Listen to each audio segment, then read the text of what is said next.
The day the market froze and Ironstar's stock spiked without warning, no one in Ashford was thinking about Jack Turner. They were thinking about the CEO's mysterious announcement, the phrase that no journalist could make sense of, the line that sent whispers through Wall Street like a low tremor beneath steel. His diamonds back our deal. The media guessed foreign investors, offshore mines, synthetic labs. But in a small town where red dust clung to boots and memories buried deeper than bones, people started looking at Jack differently. He had lived in that rotting cabin on Ridgeview Hill for nearly 30 years after retiring from the mines. A ghost of a man, stooped back, hands like cracked leather, eyes dim with something heavier than age. Every morning he walked into town, bought the same bread, drank the same black coffee, sat at the same corner of Murphy's bar without ever ordering more than one drink. Nobody paid him much attention, or rather, they did, but only with mockery. He was the old man who once swore he'd found a vein of diamonds before the collapse, said it with shaking hands, eyes wild, the dust of the shaft still clinging to his coat. They called him a liar, a madman, said the cave-in had crushed more than just his crew. But Jack never denied it. He never begged to be believed. He let the town talk, let the stories twist into myth, let the laughter echo through years like wind in an empty shaft. And then the CEO of the largest mining tech conglomerate in the country said his name, on record, in front of cameras. On the same day, Ironstar announced a multi-billion-dollar expansion project, one that required diamond-backed collateral to secure. Not simulations, not data projections, physical evidence, stones that existed, and according to Richard Cole, they came from Jack Turner's hands. By nightfall, Ashford changed. Jack's cabin was no longer a joke. It became a target. It began with footsteps in the woods, then shadows by the fence, then voices too low to recognize, too many to count. He heard them scratching near the shed. He saw a drone hover once, then vanish into the trees. Someone had cracked his mailbox open, not for mail, but for signs. The air was thicker now, the quiet no longer peaceful. He felt watched, not by the town, but by something colder, quieter. That same week, he noticed his front lock had been tampered with. The floorboard beneath his bed, where he had once hidden a simple cloth pouch, was split open, empty. Not the real hiding place, of course. Jack was too old to be careless, but the message was clear. Someone knew. What they didn't know was this: Jack never found 3 diamonds, he found dozens. He'd only brought 3 out of the mountain the day of the collapse. Not because of greed, not because of fear, but because of what he saw in the dark when he broke into that 3rd chamber. The light wasn't natural. The stones hummed. Not literally, but something about their glow felt wrong. Not evil, not cursed, just unnatural. Like they weren't meant to be touched. The shaft had collapsed hours later. 6 men died. The company sealed the site permanently. Jack walked away, said nothing. Kept the truth locked under his ribs and the stones wrapped in tar cloth, hidden in a place only he could reach without triggering another cave-in. But now, the world had cracked open again. Jack went back to the mountain before dawn, not through the old entrance, blown and buried, but through an emergency ventilation route no one but the original dig team had ever known about. He walked alone, pack on his back, the cold biting at his skin. He followed broken trail markers carved into stone decades ago, covered now with moss and memory. The air grew thinner, the silence heavier. By the time he reached the tunnel's edge, he felt it, that pressure, like something waiting on the other side. He crawled into the dark. Inside, the walls still bore the scratches of that last desperate escape. The beams were cracked. The smell of oil and ash clung to the stone. But the chamber was untouched, and the vein still pulsed. It shimmered like glass under his headlamp tucked inside the wall like an organ behind ribs. Jack didn't touch it. He didn't need to. He knew what was inside, and he knew what the world would do if they reached it. He marked the spot again, just like before, not with tools, but with instinct.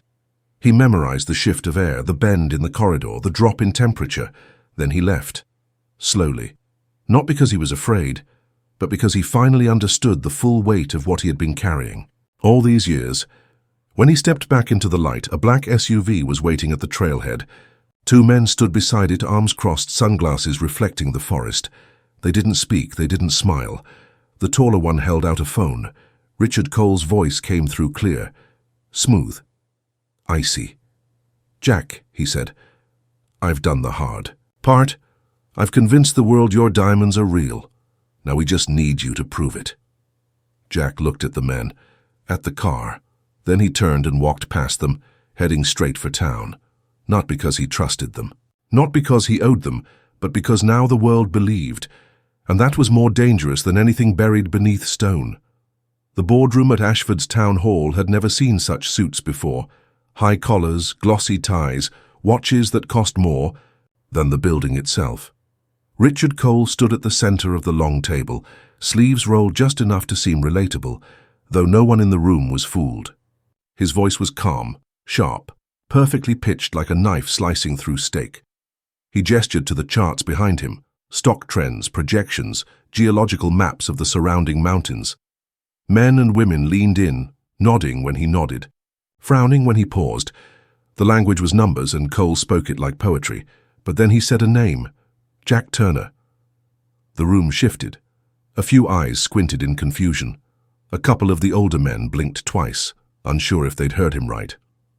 Richard smiled. "Yes, that Jack, the miner." A rustle of laughter, soft and uneasy, moved like wind across dry leaves. But Cole didn't laugh. He stepped forward, placing both hands flat on the table. "The reason I'm here," he said, "is because Jack Turner owns something we need, something this company cannot move forward without. His diamonds, specifically the ones recovered from Shaft 12, are our proof of viability. They will back the launch of Project Ridgepoint. Without them, there is no deal." Silence, no one knew what to say. Some of the board members exchanged glances. One woman raised her hand slowly. "With all due respect, Mr. Cole, are we talking about the same Jack Turner who talks to pigeons and lives in a shack by the old water tower?" Cole nodded. "That's the one. Only he's not who you think he is." The presentation shifted. The next slide revealed grainy photos, old mining maps marked with strange red circles, photos of rough diamonds under inspection lights, even a blurry image of Jack from decades ago, helmet on, standing in front of a mine. Entrance. "For years," Cole said. "Jack worked deeper than anyone else. He kept records. He found a vein, a real one. It wasn't the time to act back then, too risky, too political. But I've read his notes, I've held those stones, and they are as pure as anything we've ever tested. The problem is he never filed the discovery. He trusted no one." "Smart man." Whispers filled the room again, this time with a nervous edge. Suddenly, Jack was not a ghost anymore. He was a living vault, sitting on something priceless. Back in town, the news spread like spilled gasoline, fast, dangerous, and ready to ignite. At Murphy's bar, the same men who used to throw beer caps in Jack's direction now spoke in hushed voices, eyes darting toward the door every time it creaked open. "You think it's real?" one of them asked. "Those diamonds." "If it's real, he's sitting on millions," another said.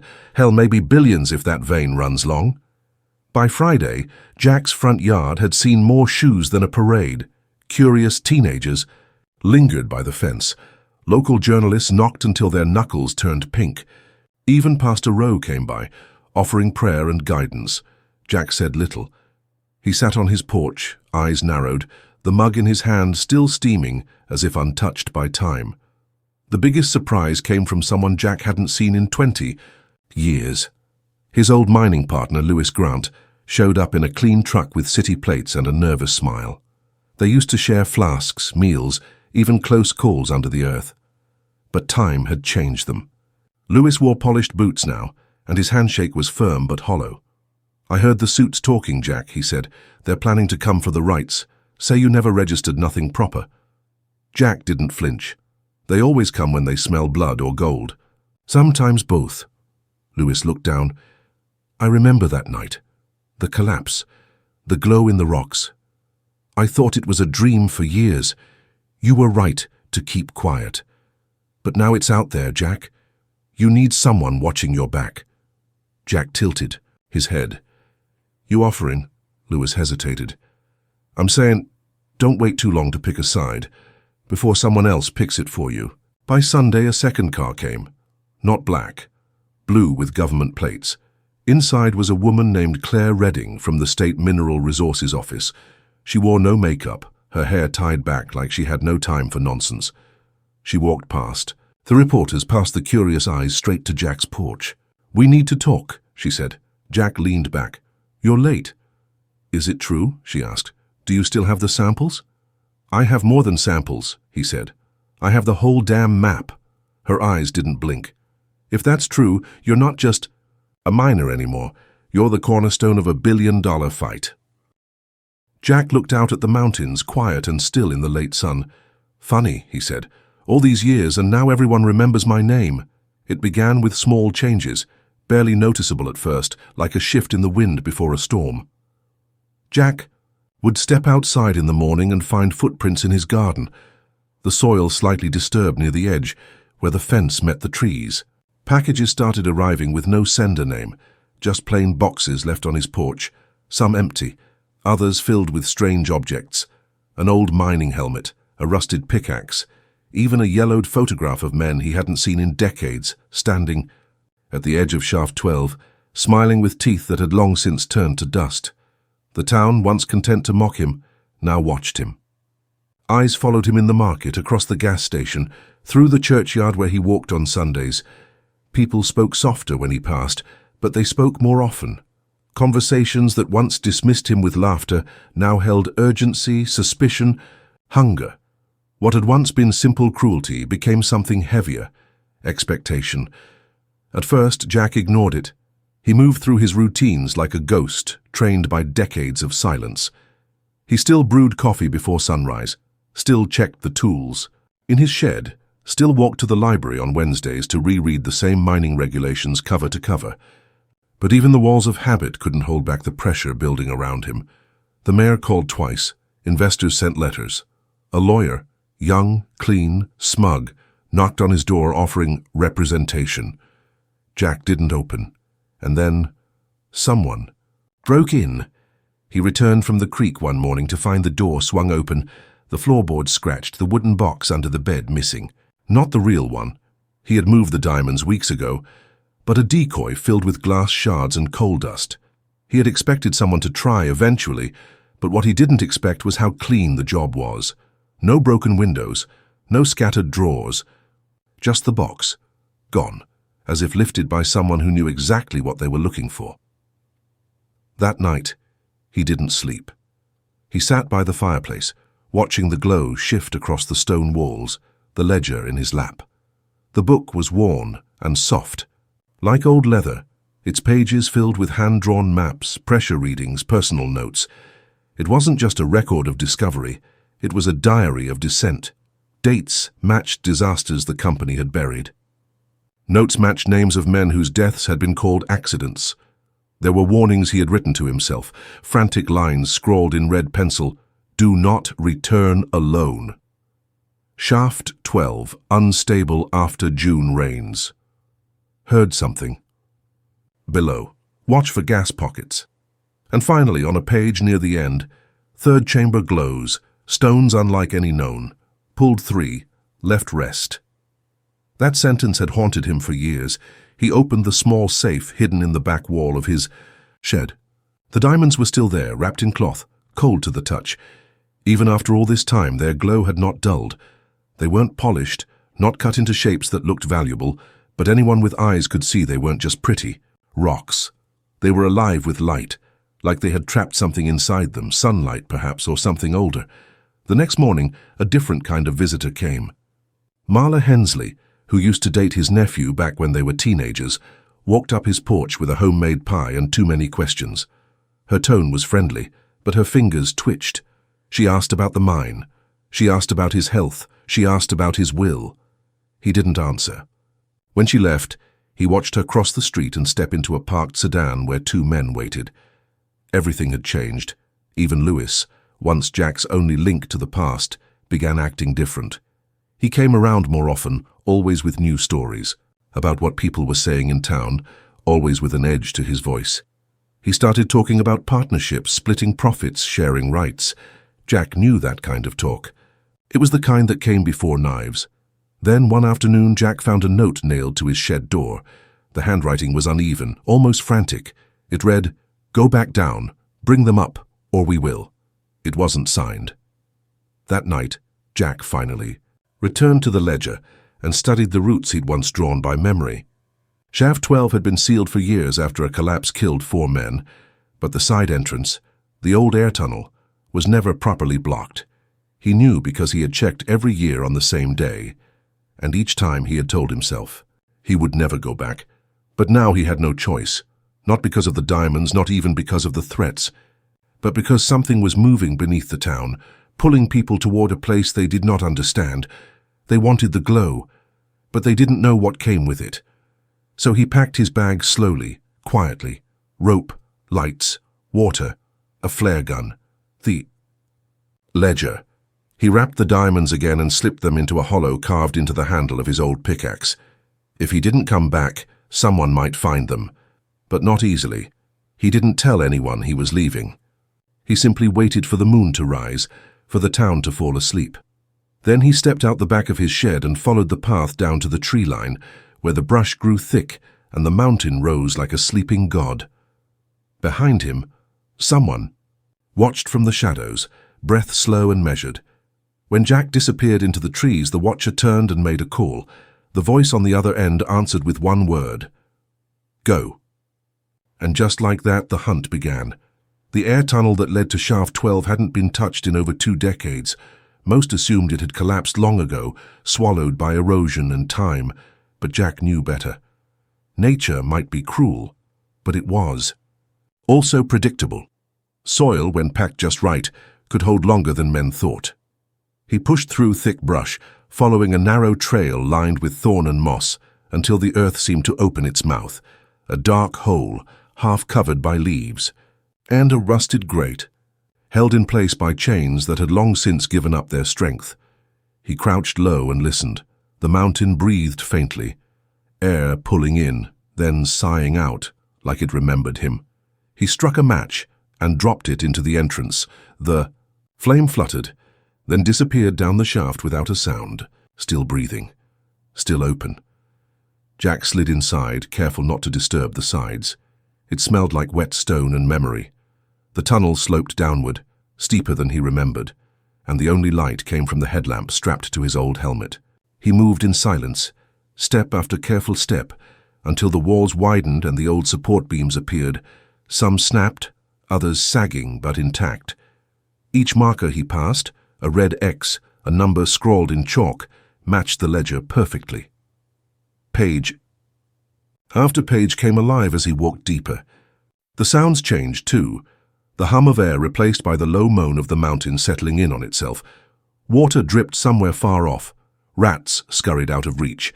Then he reached the place, the third chamber. It was just as he remembered. Collapsed. Halfway, but still open enough to crawl through. He ducked under a jagged arch of stone and emerged into a cavern shaped like a broken cathedral.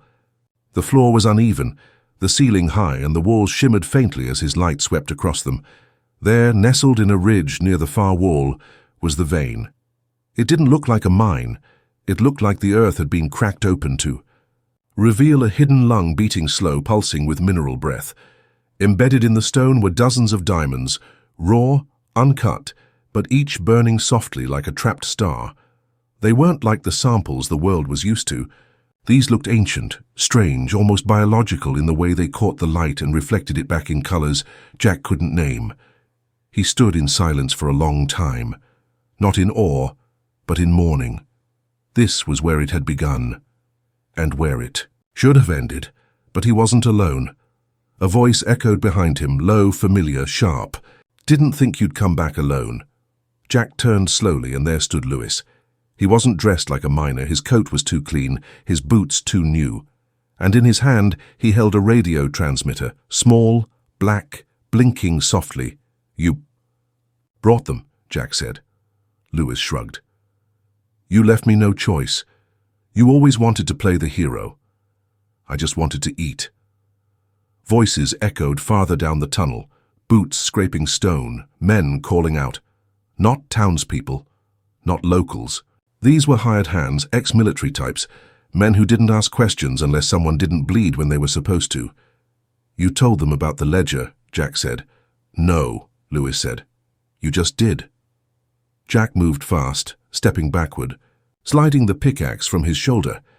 The diamonds inside rattled faintly. He knew they'd find the cavern sooner or later, but he wasn't about to hand over the map that led to every chamber like it was just ink on paper. I'm not here to fight you, Jack, Lewis said. They don't need you. They just need the book, Jack. Looked at him, really looked, and saw the fear behind the greed. Lewis hadn't planned this alone. He was being used just like the rest of them, promised a piece of something he'd never hold. You ever wonder, Jack said, why I never came? Back for the rest? Lewis didn't answer. It wasn't just fear, it was respect for what this place cost, for who it buried. More footsteps echoed. Closer. Jack pulled the flare gun from his belt and aimed it straight up. Lewis laughed. You gonna signal the stars? No, Jack said. I'm gonna bury the map, he fired. The flare hit the ceiling with a crack, exploding in red heat. Dust and rock rained down as weakened supports snapped from the shock. The cavern roared with collapse, and Jack dove behind a ridge as stone thundered down in sheets. Lewis screamed, whether in fear or rage, Jack couldn't tell. When the dust settled, the entrance was sealed. Not forever, but long enough. Jack coughed, blood in his throat, his ribs aching. He dragged himself to the far wall, pulled the ledger from his pack, and stared at it one last time. Then he slid. It behind a slab of stone, packed it with earth and marked it with a single symbol from his mining days, a triangle inside a circle. The chamber had taken his youth, his friends, his peace. But it wouldn't take the truth. Outside the shaft, the men with radios waited for a signal that never came. The entrance was silent, sealed again by the mountain's will. Inside, Jack lit another flare and began the slow climb up the old air tunnel. His breath was ragged, but his grip was sure. He still had the diamonds, still had the story, and now the world would come for him with both hands open. But the map was gone, and the mountain once more kept its secrets. The mountain never gave anything without asking for something back. And Jack knew it. The moment he surfaced from the air tunnel, covered in dust, sweat stinging his eyes, he could feel the storm tightening behind his ribs. What he'd done in that chamber, sealing the ledger, trapping Lewis, triggering a collapse, had bought him time, not safety. He didn't wait. He limped through the trees as dawn began to bleed through the sky, one hand pressed to his ribs, the other gripping the old pickaxe that now carried the weight of truth inside its hollow. But even before he reached the edge of town, he saw them. 2 black SUVs parked outside his cabin. Men in jackets too clean for Ashford, sunglasses worn despite the low sun. The kind of men who didn't smile when they knocked. They weren't here to negotiate. He slipped around the back trail, avoiding the gravel crunch that might give him away, and headed not home but to the only place left where people still remembered silence. Murphy's bar. It was closed, of course, the windows dark and the air stale with yesterday's smoke. But Jack knew where the spare key was hidden. He let himself in, found the old booth in the back, and waited. He didn't wait long. A soft knock came just before noon. Then a voice, Claire Redding's, calm but urgent. You need to come with me, now. He opened the door and saw the difference in her face. No more clipboard, no more questions, just the look of someone who realized too late they were standing in the middle of something older and more dangerous than they thought. They know about the flare, she said, about the ledger. They're saying you triggered a collapse that might have killed a man. Jack nodded. Might have. She didn't press. Just opened the passenger door of her car. They'll find another way in. You know that, right? They won't find what they're looking for. But he knew they'd keep trying because the deeper people got into this, the more they stopped thinking about diamonds and started thinking about power, and power didn't care how deep it had to dig. By the time they reached the edge of Ridgepoint, Ironstar's new base camp, the trucks were already unloading. Equipment, drones, drills, satellite feeds projected on temporary screens. Richard Cole stood in the middle of it all like a man who owned the mountain before it was born. When he saw Jack, he smiled. "You're tougher than you look," he said. "But this is bigger than you, bigger than secrets. You can help us make history, or be buried with it." Jack looked past him, to the hill beyond the trucks, where a new shaft was being prepared. They were going around the collapse, starting fresh, ready to tear the mountain open again, this time with science and greed holding hands. He turned to Claire. "If I go in first, they'll follow, no matter what's waiting." She nodded, her voice barely a whisper. "I know." So Jack did what he swore he'd never do again. He went back down. The new shaft was mechanical, reinforced, cold with precision. Lights every 10 feet, ventilation strong enough to breathe clean. But it didn't matter. The deeper they went, the more the air changed. Not just thicker, older like breathing history. They reached a point where machines couldn't pass. So the men stepped back, and Jack, with his pickaxe and his scars, went forward alone. It was just like before. The path twisted, dipped, narrowed. The walls whispered, not voices, just memory shaking loose. He found the collapsed chamber again, crawled through the smaller break he had once used as an exit. It was still sealed, still quiet. And then he saw the mark, the triangle inside the circle. Still there, still untouched. He turned to leave, then heard it. A sound not of stone or air but steel. A footstep. Lewis. Somehow, impossibly, he had survived. Face cut, eye swollen shut, but alive, and not alone. One of the hired men behind him, rifle slung low, nervous finger on the trigger. "Oh, you locked me in," Lewis rasped. "Left me like the others." "I warned you," Jack said, "but you kept the truth." He stepped forward, reaching for the mark. "Where is it?" Jack didn't move. "Gone, buried, like it should be." The hired man raised the rifle, unsure who to point it at. The air seemed to shrink.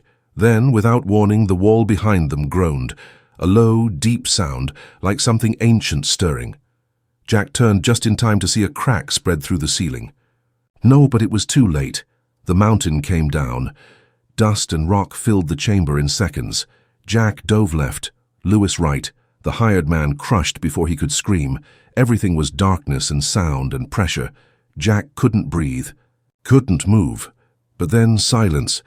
He opened his eyes to find the chamber split in two, him on one side, Lewis trapped on the other, a solid wall of stone between them. Jack staggered to his feet, blood dripping down his temple. He looked at the mark again, the triangle, the circle, and beneath it something new, a sliver of the ledger, just enough to read one final line, "Only the dead leave whole." He picked up the pickaxe, heavier than before. It carried more than diamonds now. It carried cost. Then he turned and climbed back toward the surface alone. The light at the surface was blinding. Jack emerged from the shaft like a man reborn, filthy, bleeding, lungs burning, but still standing. Around him, the mining camp had grown teeth. Armed guards now paced the perimeter. Drones hovered silently overhead. Scientists stood by monitors tracking subterranean maps, pulsing with heat signatures. Jack's reappearance didn't cause a stir. It caused a silence. Richard Cole stepped forward slowly, like he'd just seen a ghost dig its way out of hell. "Where is it?" he asked. No pretense now, no polished charm, just hunger. Jack didn't answer. His eyes scanned the ridge behind the camp, where black smoke was rising. Not from the shaft he had exited, but from the side path he knew was unstable. A secondary drill team must have forced entry near the old explosive chamber, the one sealed for safety years ago. They'd opened the wrong door. "Where is the map?" Cole asked again, louder this time. Jack turned to him, voice low and dry. "Gone, buried. You dig any deeper and you won't find diamonds. You'll find names on tombstones." Cole didn't flinch. "We'll take the mountain apart, stone by stone. We've got scanners, lasers, pressure rigs. If it's down there, we'll pull it out." Jack took a slow breath. "You already pulled too hard." That was when the ground shook, not a tremor, not a vibration. A deep, violent shudder that rolled through the rock like a pulse from the earth's own heart. Screams rose around the camp. Lights flickered. One of the monitors nearby turned black, then flashed red with the word unstable across its screen. From the shaft Jack had sealed, A burst of hot air exploded upward like a furnace exhaling centuries of pressure. The structure groaned as the scaffolding tilted, then snapped. A drill collapsed in on itself, dragging machinery down in a tangled scream of metal. Then came the fire, not flame from fuel but dust, diamond dust, coal remnants, sulfur, igniting with the oxygen pumped down for safety. A dirty, invisible flame that roared through the upper caverns, popping steel bolts from the walls and sending men flying like paper in a storm. Jack ducked behind a supply truck as an explosion took out the southern ridge. The mountain had stopped being a treasure chest. Now it was a trap, and it was closing fast. Cole stood in the chaos, stunned. As if shocked, the mountain dared defy him. He shouted orders, but no one listened. Everyone was running, scattering down trails, abandoning gear. Claire Redding found Jack near the storage containers, half his shirt torn from heat, one eye swollen shut. She grabbed his arm, yelling over the roar. "We need to get out. The whole slope's going to come down." "Not yet," he said. "Lewis is still down there." She hesitated. He made his choice. So did I. But even Jack knew there was no time. The final detonations, unplanned, uncontrolled, had created a chain reaction. Rocks above began to shift. A landslide crept, then galloped down the hill like thunder-given shape. Trees snapped. The air thickened with grit. Claire dragged Jack toward her car, parked just past the edge of the chaos. As they climbed in, Jack looked back one last time. The shaft was gone, swallowed whole. The ridge was collapsing in layers, sealing itself like a wound. And in the center of it all, Cole stood frozen, refusing to move, eyes locked on something no one else could see. The dust hit like a wave. Claire hit the gas. They didn't stop until the trees gave way to flat land. They pulled over near a dried creek bed, panting, hearts still racing. Behind them, the mountain still smoked. Not red anymore. Just grey. Silent. Jack stepped out of the car, knees stiff, ribs aching. He walked a few feet into the field, took out the pickaxe and opened the hollow inside. The diamonds were still there. He held one up to the fading light. It glowed faintly, not with fire but memory. A soft pulse like it remembered every hand that had ever reached for it. Claire walked up beside him. "They'll keep coming," she said, "even after this. Others will hear the story. Try to find what's left." Jack nodded. "Then we don't give them a story." He dropped the diamond into the dry soil, then another, then another. Claire helped him dig, a quiet, reverent moment in the middle of nowhere. They didn't mark the spot, didn't photograph it, just buried the truth one last time. That night, the news called it a structural failure, a catastrophic engineering event. The mountain was declared a no-access zone for the next decade. Iron Star's deal collapsed. The investors scattered. Richard Cole's name disappeared from the headlines, and then from the company entirely. But in Ashford, the old miner was no longer a joke. People still spoke his name, now with respect or fear or both. He returned to his cabin, replaced the broken door, fixed the fence, sat on his porch with a fresh cup of coffee like he never left. He watched the wind move through the trees. He knew the mountain wasn't done. Not forever. But for now, it was. Quiet. The town of Ashford moved on. But the mountain never truly let go. In the weeks after the collapse, a hush settled over the hills, as if the land itself was nursing old wounds. The machinery was cleared, the officials packed up their papers and promises, and the investors cut their losses without looking back. Iron Star's name faded from the news cycle like a passing storm. But the people who lived in the mountain's shadow never forgot what had happened, and they never forgot Jack Turner. He returned to his routines with a quiet that unsettled those who once mocked him.